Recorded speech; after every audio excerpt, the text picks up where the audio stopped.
Actually, we're going to be having a wonderful conversation about books and writing. And my name is Karen Heuler, and I'll be joined by Chandler Klang Smith. And let me just tell you a little bit about her. Chandler Klang Smith's genre bending novel, The Sky Is Yours, was listed as a best book of 2018 by the Wall Street Journal, New York Public Library, Locus, LitHub, Mental Floss, and NPR, which described it as a wickedly satirical synthesis that underlines just how fractured our own realities can be during periods of fear, unrest, inequality, and instability. Chandler has an MFA in creative writing from Columbia University. She has served twice as a juror for the Shirley Jackson Awards, worked in book publishing and as a ghostwriter, and currently teaches creative writing at Sarah Lawrence College. Chandler, thank you so much for joining me. Well, thanks so much. I'm so thrilled to be doing this conversation with you in celebration of your awesome new novel, The Splendid City. And this is just it's such a great book, and have a copy. It is also very beautiful. So I will also introduce Karen. So as many of you probably already know, Karen Heuler's stories have appeared in over 120 literary and speculative magazines and anthologies, from Conjunctions to the Magazine of Fantasy and Science Fiction to Weird Tales, as well as a number of best of anthologies. She has received an O. Henry Award, been a finalist for the Iowa Short Fiction Award, the Bellwether Award, the Shirley Jackson Award for Short Fiction, and a bunch of other ritzy awards. The New York Times called her first story collection The Other Door haunting and quirky, and her collection The Inner City was on Publishers Weekly's Best Books of 2013 list. Fairwood Books will publish her next collection, A Slice of the Dark, in November, and she has a literary collection called Forgetting coming out this summer. And of course, her newest novel, The Splendid City, has just been published by Angry Robot Books. So, Karen, so I think maybe you're going to share an excerpt with us, which would be just a brief excerpt to give you an idea of the tone of the book and maybe a particular character or two. So, chapter 1, Liberty. Betsy Bundaroo was used to seeing cats, but not ones who walked upright or spoke. She was standing at the bus stop reading the notice that said the bus had been canceled permanently. Why, she wondered. Why don't they say? But these were the times: indefinite suspensions, removals, reversals, etc. Things suddenly were, and then just as suddenly were not. The structure is breaking down, she thought, and no surprise there. She felt a sort of grim satisfaction in it. So much had already changed since the election. Why not this too? Why should anything work when none of it made sense? The president did not want buses to run anywhere near the palace, and that was necessary, she supposed. She understood. But the larger problem was that the world was going crazy. No one could tolerate anyone who didn't agree with them. It's true, the big black cat said, nodding wisely. Ah, she had been muttering again, a bad habit that was growing on her. The cat was wearing a bow tie and a fanny pack. I'm finding it very hard to have a reasonable conversation these days. Everyone shouts sound bites and no one shouts facts. I wonder if there are any facts left, she said with a sigh. I mean, everything is endlessly manipulated. If she'd had time, she would have wondered why she was having a conversation with a cat. But right then and there, she felt it was best to be polite because he was such a very large cat, and he sounded irritated. Things would be so much better if there were no internet, the cat said moodily, because it spreads everything too fast. People see crap, believe it, and act on it before there's a chance to respond. And there's never just one response. It branches out. Have you heard about those mushrooms whose underground roots spread out for miles in all directions? That's the internet for you. But mushroom roots aren't right or wrong, she said, frowning. I think you've not got quite the right kind of analogy there. Really? He asked with a nasty, hissing kind of snarl, pulling off his fanny pack and rummaging through it quickly to pull out a gun. Really? He asked again, and shot her. She clutched her upper arm. Blood ran through her clothes. The cat put the gun back in his pack and ran off. Eleanor was going to be mad. A happy growl rose in his throat. And I'll stop there. That is just such a compelling beginning. I mean, it just I love how it pulls the rug out from under you right at the very opening of the novel. You think you're being introduced to the protagonist, and then she gets shot by a cat. Yeah, that's just such a delight. Yeah, I mean, like, when in the process did you come up with that first scene? Was that one of your first images for the novel? Yeah, actually, this is a weird thing. I wrote that first opening scene a long time ago and sort of put it aside. And it remained in my head as something I was very fond of. So I did have every intention of coming back to it. And I did. So Yeah, it like many scenes, it prompts another scene, and then there's a background of things happening in life that sort of fold into it. So it just developed like a seed. yeah. That's something that I've always found so fascinating about your process is that you will begin a story, and then when you find yourself getting stuck or losing interest, you'll set it aside. But then, unlike me, you actually return to it. You don't just abandon it. And yeah, it's really cool that that's how the very beginning of this novel got started. Yeah, Sometimes I feel a little bit guilty about that process because I typically have 20 starts or something that I've abandoned, and suddenly I'll just go back to it and pick it up and go on with it. And it's a good thing for me. It works for me. And I know yeah, sometimes I kind of admire people who can start something and then go all the way through with it without putting it aside. But typically, that's not how it works for me. Even with a novel, which can take 2 years to write, I will generally stop a number of times and write some stories, because it feels good to finish something. yeah, And this whole business of putting something aside and coming back to it can be a little maddening sometimes because there are starts from 20 years ago that I never picked up, although it does happen occasionally that I'll pick up something from 10 years ago and go with it.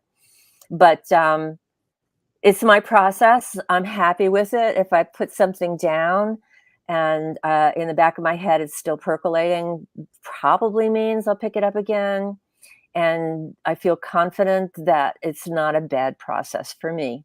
I know you're much more linear than I am, aren't you? yeah. I definitely tend to write mostly in order, like in the book that I'm writing, and I definitely I tend to be very obsessed with one project until I either abandon it or I finish it.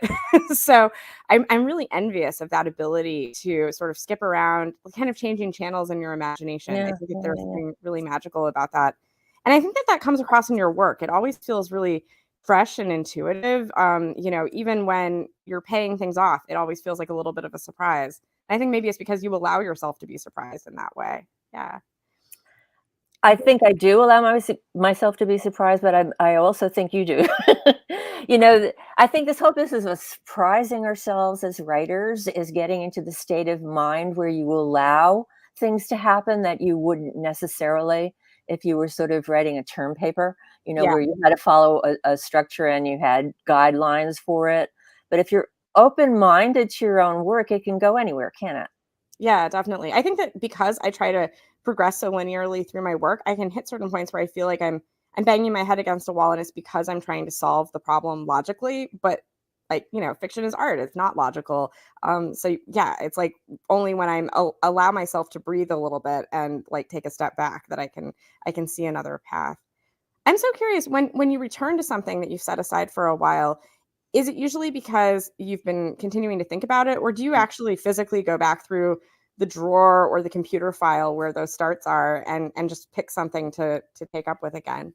I go back to the file, folder, and I Mhm. look at the folder, and I'll go through, like, I have files called ideas, and that never went anywhere, and then I have all the 20 story starts for things, and I'll go through them and look at them until I find one that sort of says, "Oh, yeah, I remember this." And if the moment is right, I'll pick it up and go on with it. At the same time, there are maddening starts that just won't go anywhere. And I keep going back to them and trying them again, and it just doesn't work.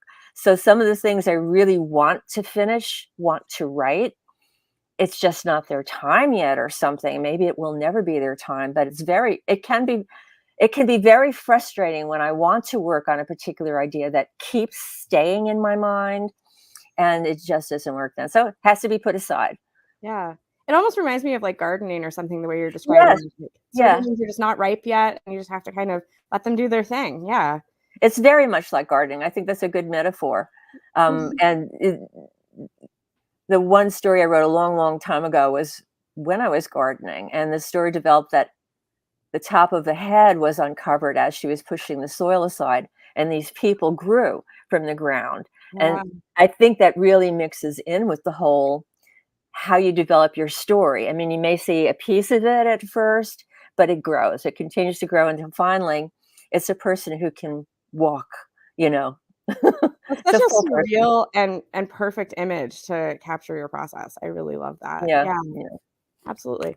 So, I was thinking a lot when I was rereading your book in preparation for this conversation. I was thinking a lot about influences, and so I have a few different questions about possible influences, and I'd love to hear your take on some of these. So, the first thing that I was really thinking about was I was so thrilled to see that rave review of the Splendid City in the Guardian, and I especially found the comparison of your novel to an up-to-date, more adult version of the L. Frank Baum Oz books striking. That was their comparison, and I thought that that was really interesting because I hadn't thought about those books as a potential influence on this one. But when I reread it, a bunch of parallels jumped out at me, and also ways that the two narratives seem like they might exist in conversation. For example, your perspective on witches is a lot more nuanced than good versus wicked. So I was wondering, were you thinking at all about Oz while writing this? And even if not, does that comparison resonate with you?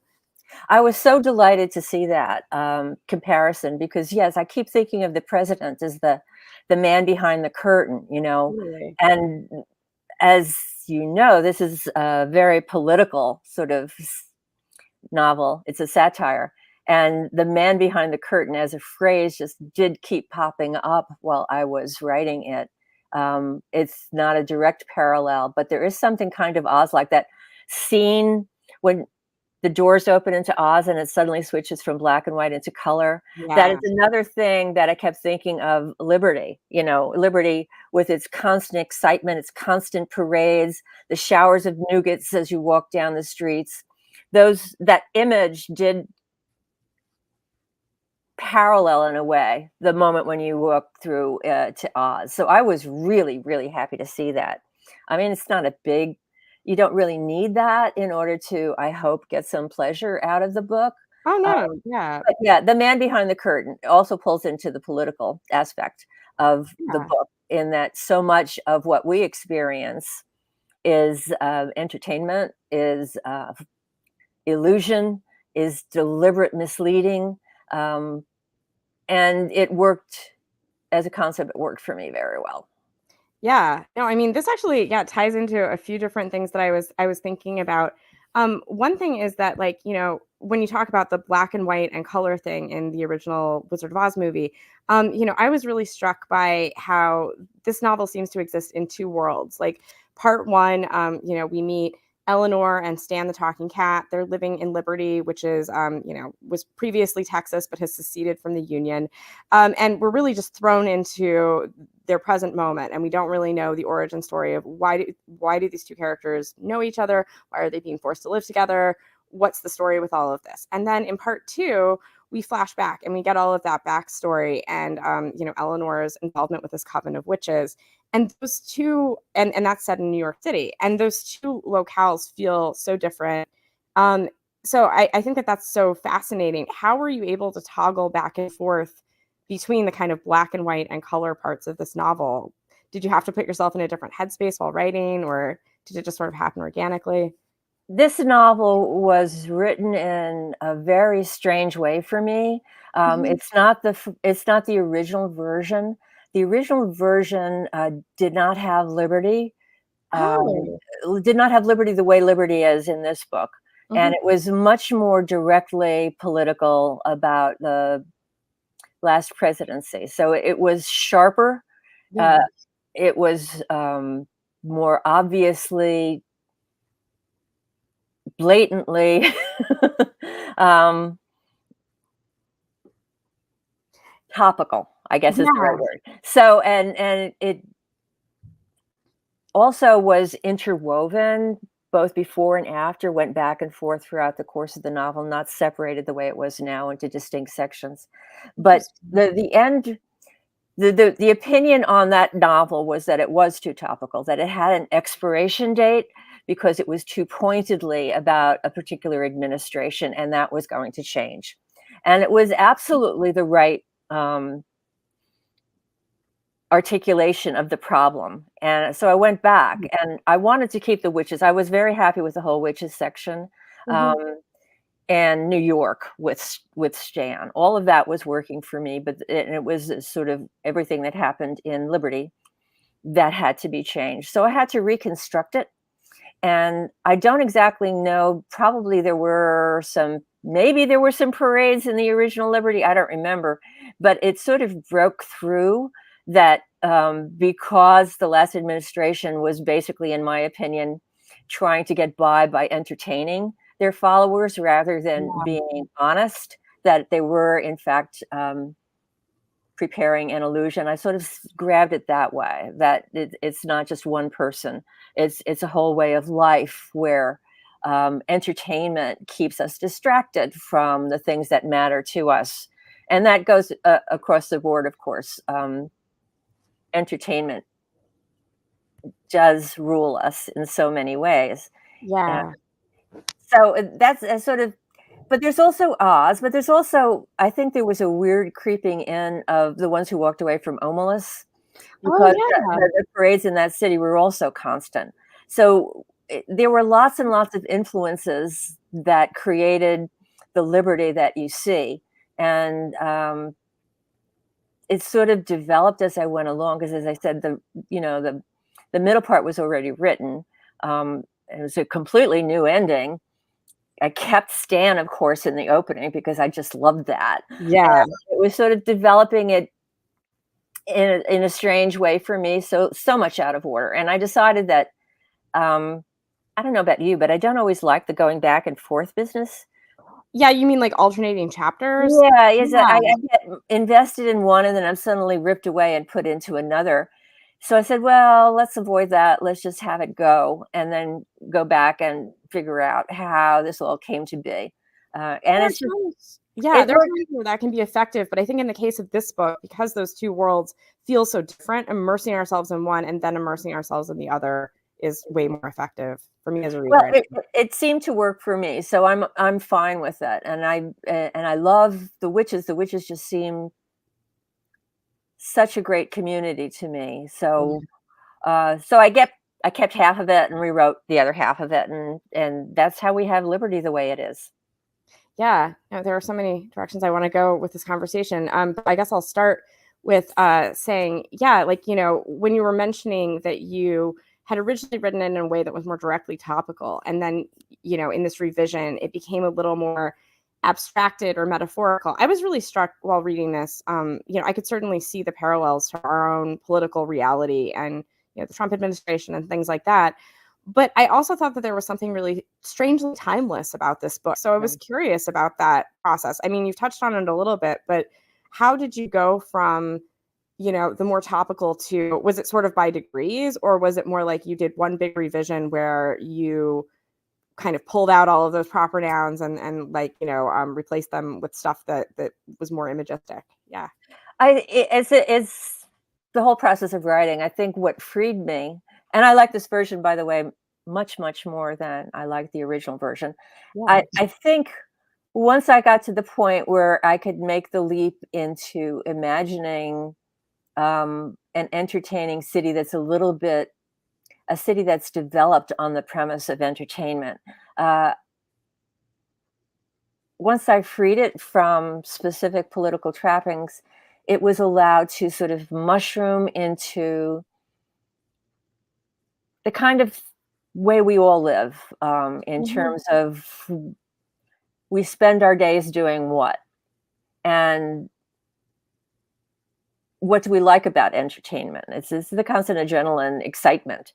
So it just sort of developed kind of naturally out of making myself unrestricted by too many topical references. So I don't know whether that was a good answer or not, but it's just like at a certain point when I had to abandon the first version, I was free to imagine something completely different and more fun, frankly. This because it was so much fun writing about liberty and writing about Stan that I got to go that way.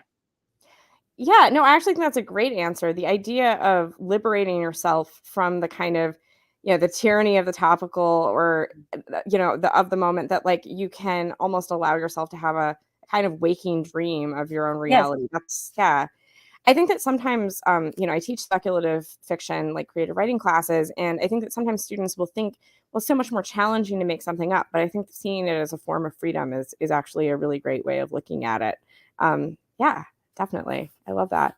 You were also talking about the community of the witches and how much that appealed to you, and I could really feel that as I read. Like, there's just something. It reminded me in some ways of like sort of feminist consciousness raising groups. It reminded me of a really good form of a writing workshop or a writers group or a book club.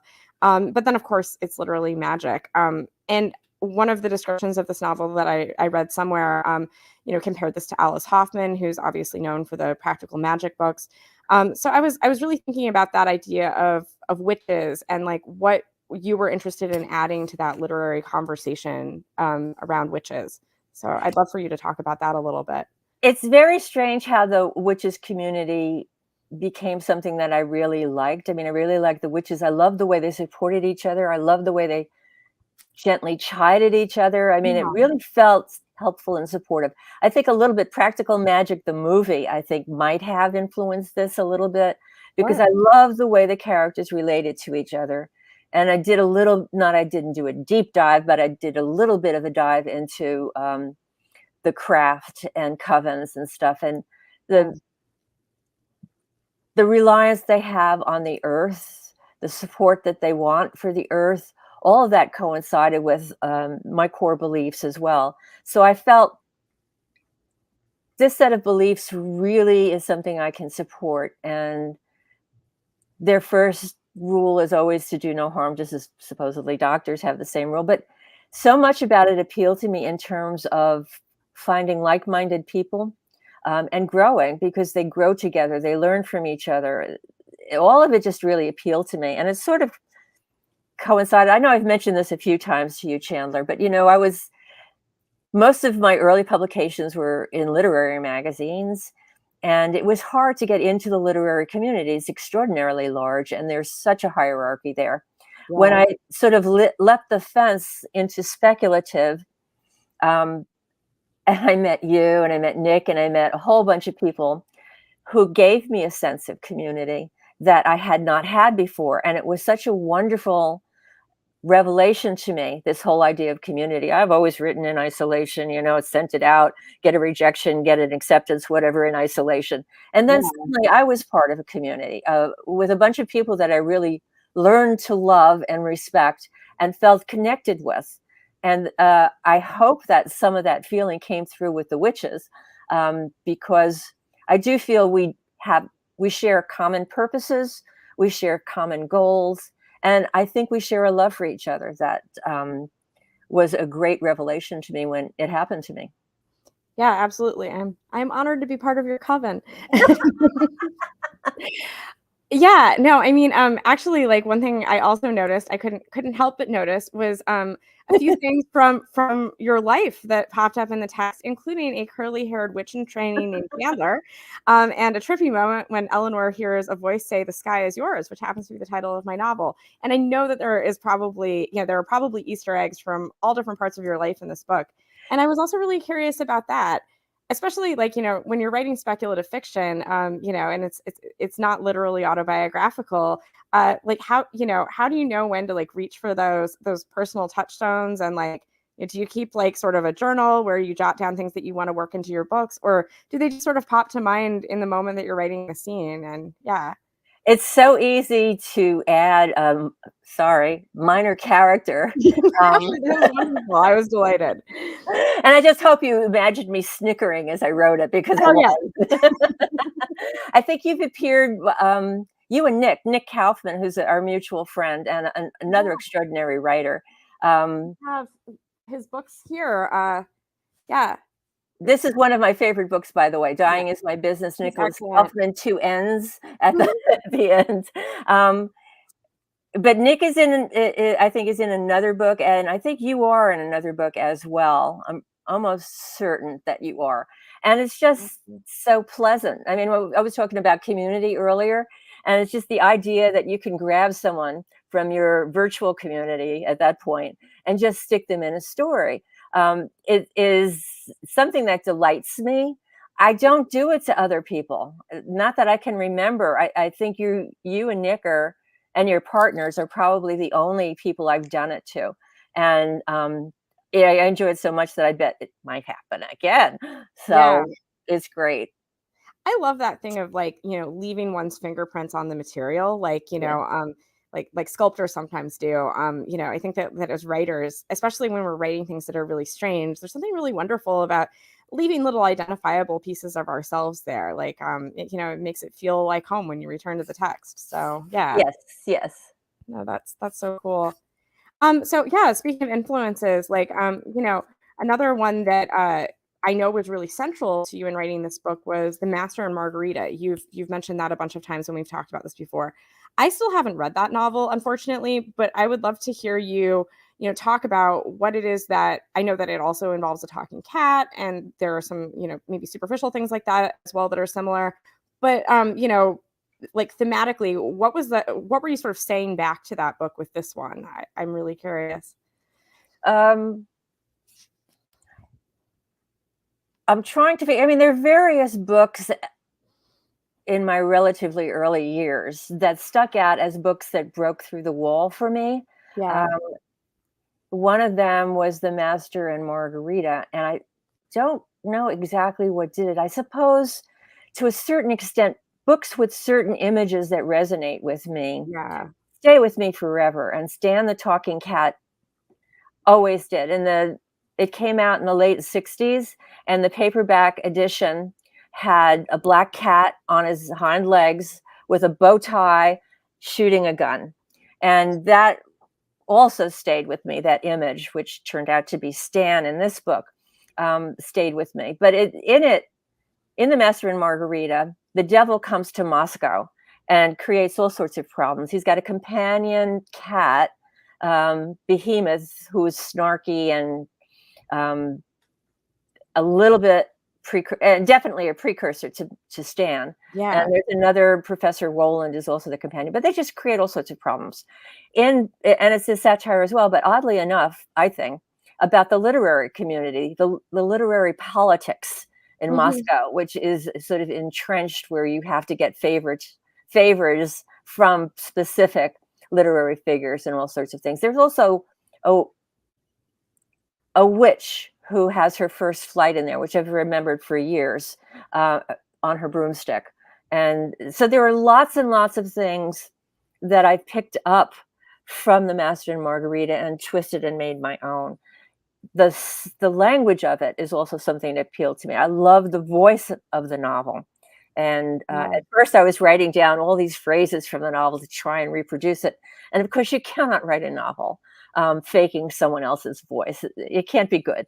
So, but it's definitely been a benchmark book for me. And my book pulls in lots and lots and lots of other references all over the place. And yours does as well. I mean, Oh, you put totally. Jane Yeah. Austen in, you're constantly pulling other references in.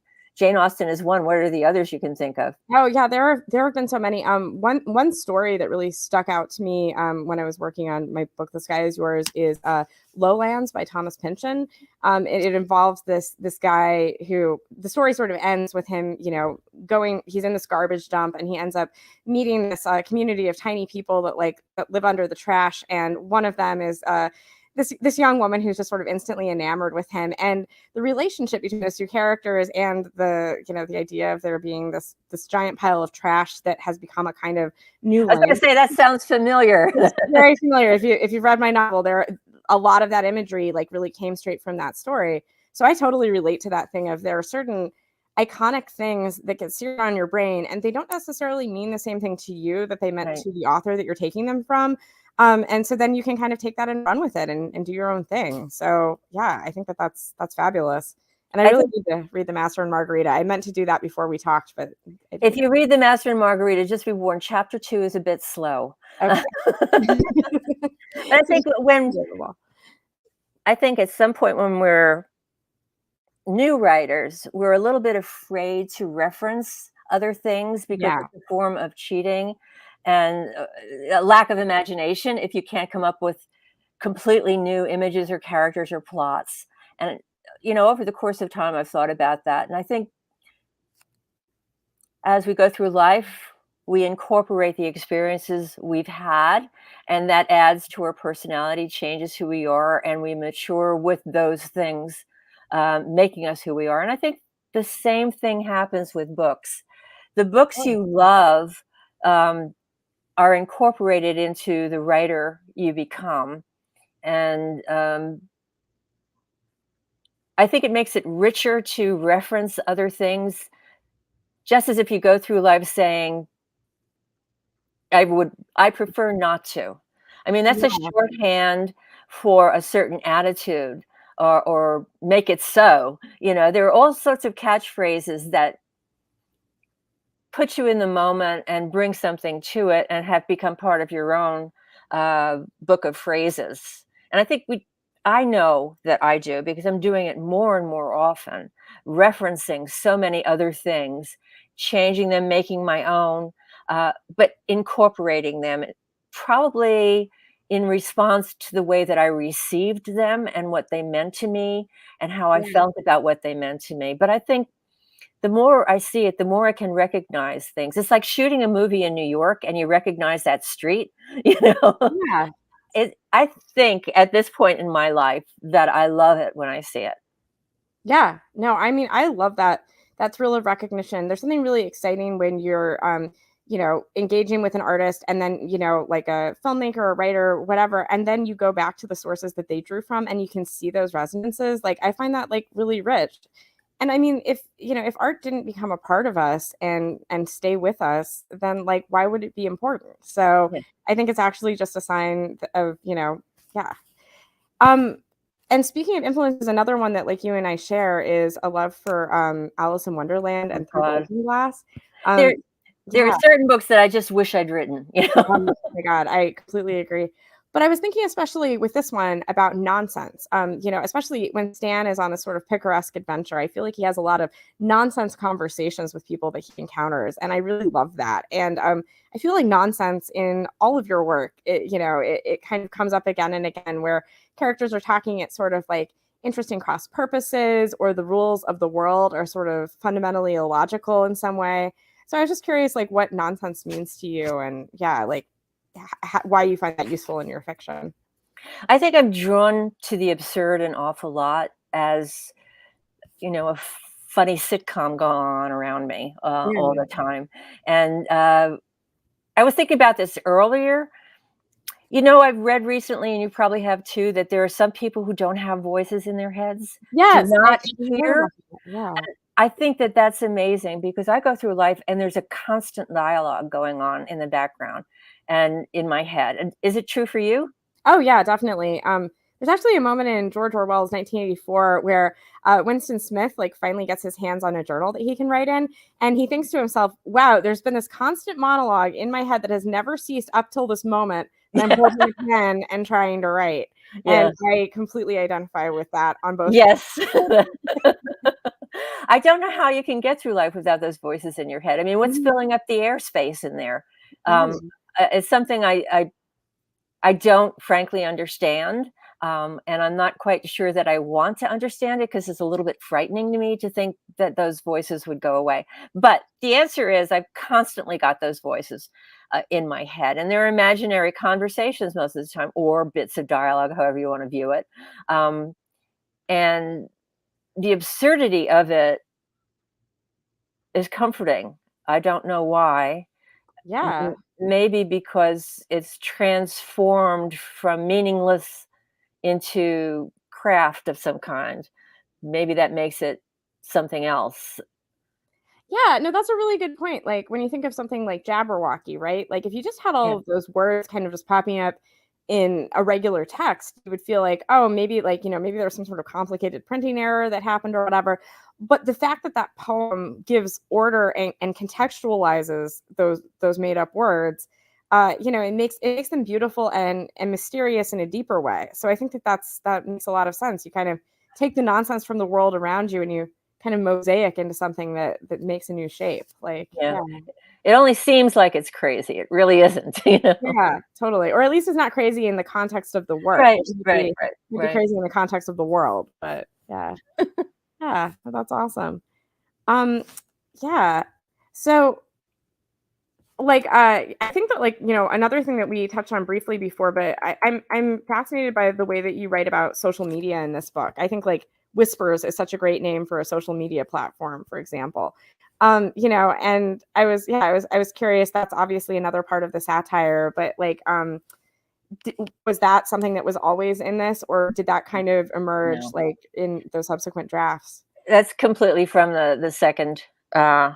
rewrite, the second write of the book. None of that kind of background, I think, was in the first version. But Stan, you know how writers are always talking about the character who, ran away with the book, Yes. wrote, and the book wrote itself because of this character. And I've always been like, oh, come on. Writing is writing. We have to work at it. There's no Yeah. character who really does it, Stan unfortunately did it. Stan was has dictated his own terms. He was just so much fun to write that, again, it's just like he could do anything. So let him do anything he wants. And obviously, he's so manipulative, and he's so in tune with things, and he's always listening, just as the president is always listening. In an odd sort of way, they're two different versions of the same sort of psychosis. Yeah. And he would always be listening. I mean, that's his goal in life, is to eavesdrop and be able to use everything that people say, or to select the things that people say that would be most beneficial to his social platform. I'm on Facebook constantly. I'm trying to get better at Twitter. I'm always checking things. So at this point, it's natural to have a character who would always be doing what I'm doing, Yeah. and it wouldn't be Eleanor. So it has to be Stan. So it was just a natural add-on to him. And by the way, I'm old enough to have known what life was like before the internet. Right. And going to the library, constantly going through card catalogs, looking for stuff, and finding they don't have it at this library, but they have it in the next library. Oh, I better go there. Yeah. The internet is so wonderful. I just love this era. I love Googling whatever pops into my mind. Oh, I wonder why there are so many seeds on strawberries, anything. Yeah. It's a terrific world, and it's a very open world. And Stan fits into that world so nicely because he's unrestrained in his curiosity and his pushiness. And naturally, he'd be on social media. I'm surprised he doesn't have a TV show. He's such a chaos agent, and I actually hadn't made the connection between curiosity and the fact that he's been turned into a cat until this moment. But Oh, course, I'm a genius. yeah, I don't know why I didn't put that together. I mean, also at I know your love for animals, and as a cat owner yourself, were you sort of inspired by the tricksy behavior of your cats? Like Well, I certainly have known cats long enough to know that when Eleanor puts a box out because she's annoyed at Stan the cat, Stan is going to go in that box and he's going to be there for hours. I love that he helplessly performs those cat behaviors, even though he Yes. has like human sentience. I know there's part of him he can't deny. Just he has to follow a laser light. There are all these things, and I love how when he gets annoyed, he turns around and sprays whatever object is annoying him. Sounds like a cat that I know. Like yes. So I mean, yes, I think a lifetime with cats certainly made it easier for me to have Stan be trapped by his catness occasionally, and at other times be freed by his catness, because cats are like that. And I always find such great pleasure writing about my pets in one form or another in a book. So Stan might be a little bit Boo Radley, who's a difficult cat who sprays. Yeah. but yes, I could put in things that I know firsthand, and snicker. I snicker a lot. It's odd, like, to use the word humanize for, someone being turned into a cat, but I do think that Stan's catness does kind of humanize him. When we're in the section where we get to see him before, when he was still a human man, I found him a lot more, like, disagreeable, but there's something about the I don't know. It's both the cat behaviors, and then it's also just the strange freedom that you give him. For example, he's always pulling really large objects out of his bow tie. He also has a fanny pack. He's carrying around all this stuff. There's just something about the magic that you endow him with that makes his chaoticness maybe more palatable in a way, or at least something that I become really, like, intrigued by. So I think that was like a great idea. Yeah, I'm much more likely to forgive a cat, like, forgive a person their bad behavior. It's true. He did become much more interesting in Liberty and much more despicable back in New York City. Yeah, yeah, And I think it's because I like cats, maybe that has something to do with it. I'm just remembering that some of the office scenes back in New York City were based on things I've experienced one way or another, which, sure, yeah, again, back in the 60s and 70s, life for women in offices was much different than it is now. yeah, And the men were really getting away with obnoxious, um, sexist behavior that most would be called out on these days. So yeah, I suppose there's some remains of my annoyance at office behavior back then, but then sort of bounding ahead out of the office into real, you know, adult life, unrestricted adult life. And of course, he's a male cat anyway, so he would get away with it. But yes, I think he's much more likable once he becomes a cat, and he may have felt a certain amount of freedom in it. It's useful to him. yeah. Being a cat is something that benefits him, and he's not going to argue with it. Uh, No, he talks about that, how, like, basically he can kind of switch modes between being invisible as a cat or being perceived as a sort of human-like figure, and he can use both to his advantage. yeah. So, yeah, no, he's just such a trickster character, and I really love his, well, I was going to call it his arc, but in some ways it's the fact that he doesn't change that I think works so well in this book. So, yeah. No, he's super, super memorable. It looks like we're getting toward the end of the time here, so I have maybe just a couple more process questions. Um, One of them was, we've touched on this a little bit, but, like, you when we were corresponding about this conversation, you talked about writing as an alpha state, which was not a term that I knew. Could you talk a little bit about what you mean by that? I think our viewers would find that fascinating. This is I don't remember what it was, but somewhere in my extensive past, Yeah. there was some interest in alpha states. It must have been a book that came out. And I meant to look it up again before we got together for this, and I didn't. So we're relying on my memory of what it meant. But my understanding of an alpha state is a moment when your mind is basically so relaxed that it's open Mhm. to receiving and processing and creating. And whatever it actually is, it's something like that. And basically being open and receptive is the big thing. For writers, of course, being open and receptive means that we can allow our ideas to run around in our heads and sort themselves out. Um, so I've always been interested in trying to get into the alpha state. And for me, years ago, I learned that I could think more about my plots, characters, whatever, while I was driving, because I live in the city, but I have a place outside the city, Yeah. a place outside the city. And I'm in driving, one part of your brain is figuring out your route, your automatic route. And I think having one part of your brain processing something that it knows what to do almost by itself, I don't have to pay that much attention, Mhm. frees the other part of your brain, or relaxes the other part of the brain is probably the better term, so that your things can run around inside there in total freedom. And when I get stuck, because I do get stuck, although I'm very relaxed about it, because I know eventually it's gonna work itself out. But when I get stuck, So when's the next time I'm going to drive? It's just like, some people have that alpha state in the shower where you're so relaxed, ideas pop into your head. Yeah. But for me, it's almost always driving. Occasionally, it's gardening. I mean, the thing, Yeah, the I can story see I love about, that. she's gardening and she's pushing the soil aside, and there's the top of a bowler hat. And every day, it comes up farther and farther until there are people, and I love this, with coffee cups and briefcases who Mhm. emerge when they're fully grown and mature. Yeah. But I think for me, the alpha state is the one where my brain is not buzzing with nonsense, with distractions, with worry, with all the things that sort of clutter up our day.